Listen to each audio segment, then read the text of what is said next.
नमस्ते YouTube channel हेरेर बसिरहनु भएका सम्पूर्ण दर्शकलाई हार्दिक स्वागत गर्न चाहन्छु।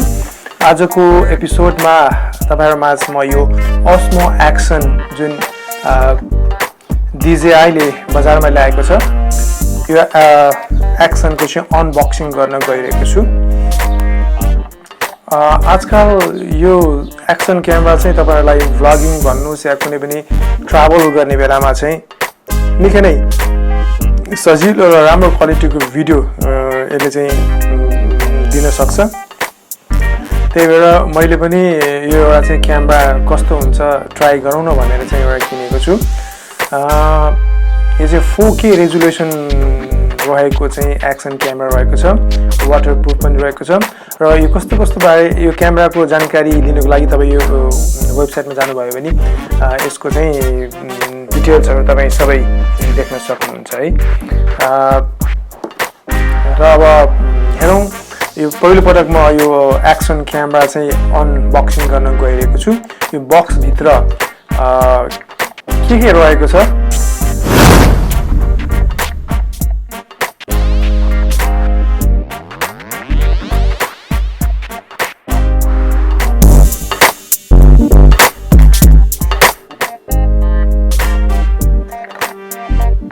देख्न सक्नुहुन्छ।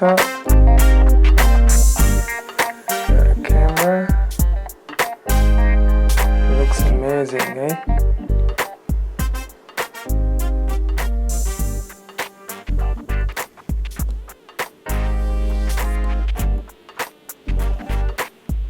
हेरौं बक्समा के रहेको छ।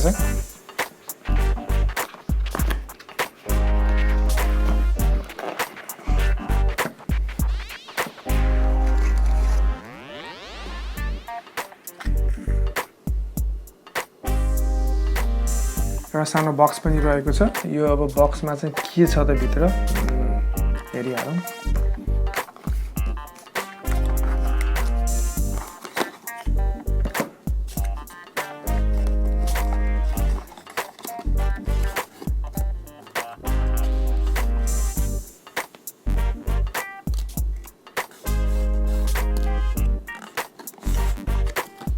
यो बक्स भित्र Osmo एक्सनको क्याटलगहरु रहेको छ, तपाईं देख्न सक्नुहुन्छ है।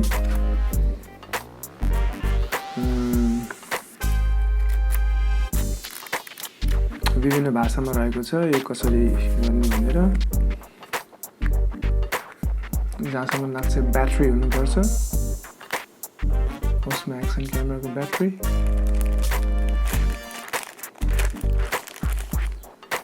USB केबल चार्जिङको लागि अनि एउटा स्क्रु रहेको छ। यो चाहिँ अब तपाई माउन्ट गर्नको लागि राखेको छ। यसलाई यसरी स्क्रु गर्न सकिन्छ। DJI क्वालिटीको कुरा गर्ने हो भने यो क्यामेराको क्वालिटी निकै नै राम्रो फर्म देख्न सक्छौं हामी। त्यो अनुसारले यसको प्राइस पनि निकै नै राम्रो रहेको छ।